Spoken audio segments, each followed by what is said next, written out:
Shalom, salam sejahtera bagi Bapak Ibu, saudara-saudara, anak-anak yang dikasihi oleh Tuhan Yesus Kristus. Jumpa kembali bersama saya Pendeta Eka di dalam renungan firman Tuhan pada hari ini, hari Senin 10 Oktober 2022.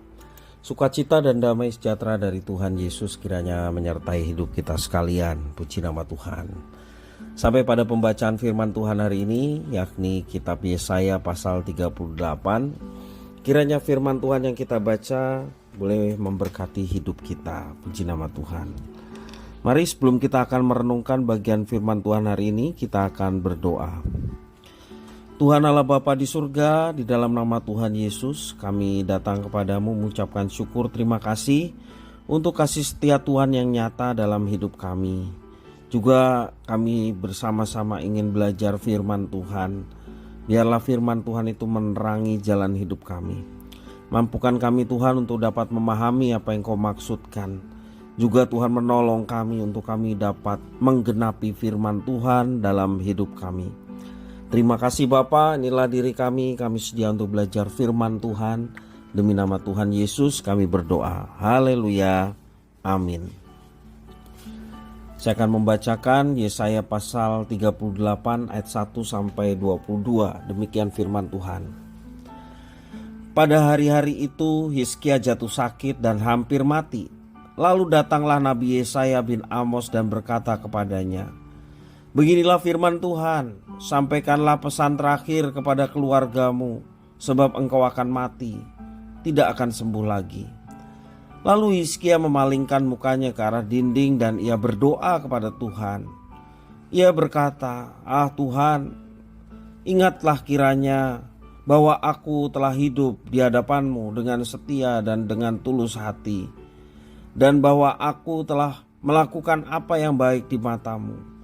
Kemudian menangislah Hizkia dengan sangat. Maka berfirmanlah Tuhan kepada Yesaya, "Pergilah dan katakanlah kepada Hizkia, beginilah firman Tuhan, Allah Daud, bapa leluhurmu. Telah ku dengar doamu dan telah kulihat air matamu. Sesungguhnya aku akan memperpanjang hidupmu 15 tahun lagi.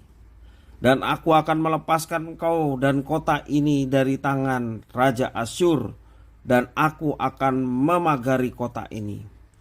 Inilah yang akan menjadi tanda bagimu dari Tuhan, bahwa Tuhan akan melakukan apa yang telah dijanjikannya.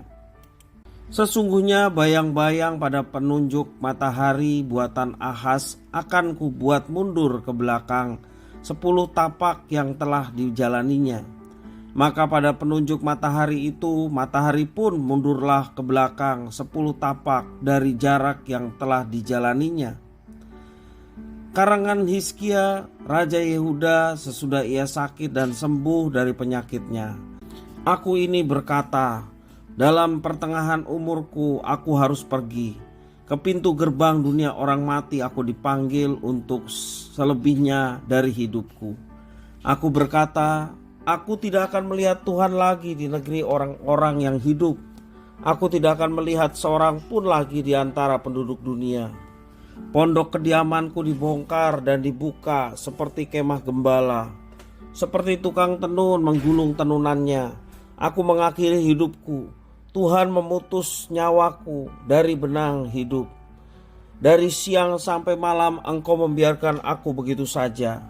Aku berteriak minta tolong sampai pagi. Seperti singa demikianlah Tuhan menghancurkan segala tulang-tulangku. Dari siang sampai malam engkau membiarkan aku begitu saja. Seperti burung layang-layang demikianlah aku menciap-ciap. Suaraku redup seperti suara merpati. Mataku habis menengadah ke atas. Ya Tuhan, pemerasan terjadi kepadaku. Jadilah jaminan bagiku. Apakah yang akan kukatakan dan kuucapkan kepada Tuhan? Bukankah Dia yang telah melakukannya? Aku sama sekali tidak dapat tidur karena pahit pedih perasaanku. Ya Tuhan, karena inilah hatiku mengharapkan Engkau. Tenangkanlah rohku, buatlah aku sehat, buatlah aku sembuh. Sesungguhnya penderitaan yang pahit menjadi keselamatan bagiku. Engkaulah yang mencegah jiwaku dari lubang kebinasaan, sebab Engkau telah melemparkan segala dosaku jauh dari hadapan-Mu. Sebab dunia orang mati tidak dapat mengucap syukur kepadamu, dan maut tidak dapat memuji-muji Engkau. Orang-orang yang turun ke liang kubur tidak menanti-nanti akan kesetiaan-Mu, tetapi hanyalah orang yang hidup, dialah yang mengucap syukur kepadamu, seperti aku pada hari ini. Seorang bapa memberitahukan kesetiaan-Mu kepada anak-anaknya. Tuhan telah datang menyelamatkan aku. Kami hendak main kecapi seumur hidup kami di rumah Tuhan. Kemudian berkatalah Yesaya, baiklah diambil sebuah kue ara dan ditaruh pada barah itu supaya sembuh. Sebelum itu Hizkia telah berkata, apakah yang akan menjadi tanda bahwa aku akan pergi ke rumah Tuhan? Demikianlah firman Tuhan. Bapak Ibu, saudara-saudara yang dikasihi oleh Tuhan, apakah kita pernah mengalami yang namanya sakit? Tentunya setiap orang pernah mengalami yang namanya sakit. Orang akan merasa sedih apabila penyakitnya divonis oleh dokter tidak dapat disembuhkan. Hal itu mungkin membuatnya terpuruk dan banyak orang menjadi putus asa ketika mendengar vonis seperti itu. Seorang raja seperti Hizkia juga dapat mengalami sakit yang berat. Yesaya menyampaikan firman Tuhan bahwa Hizkia tidak akan sembuh dari sakitnya. Mendengar hal itu, Hizkia berdoa menyerahkan diri kepada Tuhan, dan sebagai jawaban doa Hizkia, Tuhan menjanjikan kesembuhan kepadanya karena sikap Hizkia yang berserah kepada Tuhan. Tuhan memperpanjang umur Hizkia, bahkan melepaskan Yehuda, kerajaan yang dipimpin olehnya, dari ancaman Asyur. Dan setelah kesembuhannya, Hizkia memuji Tuhan. Karena dikala kematian mengancam, ia dapat berteriak meminta tolong dan berharap kepada Tuhan. Tuhan telah menyelamatkan Hizkia sehingga ia dapat bersyukur dan menyanyikan nyanyian pujian kepada Tuhan. Ada saatnya penyakit membawa penderitaan berat. Namun jangan sampai penyakit menjauhkan kita dari Tuhan. Bagi orang Yahudi, penyakit bukan hanya masalah badani atau fisik saja, tetapi juga masalah iman. Saat itu Hizkia merasa dikutuk oleh Tuhan, dan dengan perasaan yang remuk, Hizkia menerima kenyataan tersebut. Lalu ia berdoa kepada Tuhan. Bapak Ibu, saudara-saudara yang dikasihi oleh Tuhan Yesus Kristus, penyakit yang kita alami dapat digunakan oleh si iblis untuk menjauhkan kita dari Tuhan dengan cara menumbuhkan keputusasaan, menumbuhkan kemarahan kepada Tuhan atas penyakit yang tidak disembuhkan. Jika kita tidak bisa menerima kenyataan terhadap sakit yang mungkin kita alami, kita dapat meninggalkan Tuhan. Mari kita meneladani sikap Hizkia yang tetap setia kepada Tuhan. Dia tetap berdoa, dia tetap merendahkan diri di hadapan Tuhan. Ia tetap setia sebagai hamba Tuhan yang mau mengabdikan diri kepada Tuhan.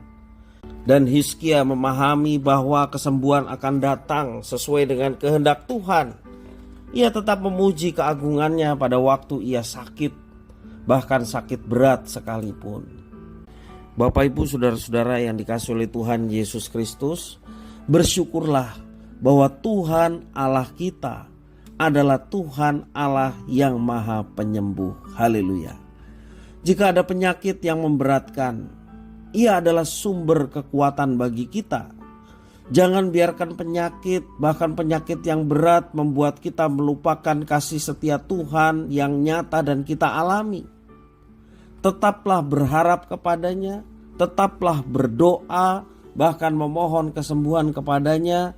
Jalanilah setiap proses yang kita alami, termasuk proses pengobatan, dengan penuh kesabaran, dan biarkan Sang Dokter Agung Tuhan Yesus Kristus yang penuh kasih sayang berkenan menjamah dan menyembuhkan kita dengan mujizat-mujizatnya yang ajaib. Puji nama Tuhan. Kiranya firman Tuhan memberkati kita sekalian. Mari kita berdoa. Tuhan Allah Bapa di surga, terima kasih atas segala sesuatu yang boleh kami alami. Kami mau belajar dari Hizkia, tetap berserah bahkan dalam situasi krisis, sakit penyakit yang dikatakan tak tersembuhkan. Dia datang kepada Tuhan, dia berdekat kepada Tuhan, dan dia tetap setia melakukan apa yang difirmankan Tuhan. Sungguh luar biasa. Tuhan mendatangkan mujizat atas Hizkia. Dia masih diberikan kesempatan kehidupan. Bahkan kerajaannya boleh diteguhkan, dikuatkan. Terima kasih ya Tuhan atas teladan yang indah. Kami pun rindu menjadi pelaku-pelaku firman. Tak kala kami menjalani kehidupan, kami mau berserah sepenuhnya kepada Tuhan. Bahkan ketika kami menghadapi sakit penyakit, kami mau tetap berserah kepada Tuhan. Sebab di dalam Tuhan ada kesembuhan, ada mujizat yang boleh terjadi. Terima kasih Tuhan, kami bersyukur atas firman-Mu. Demi nama Tuhan Yesus Kristus, kami sudah berdoa dan bersyukur. Haleluya, amin.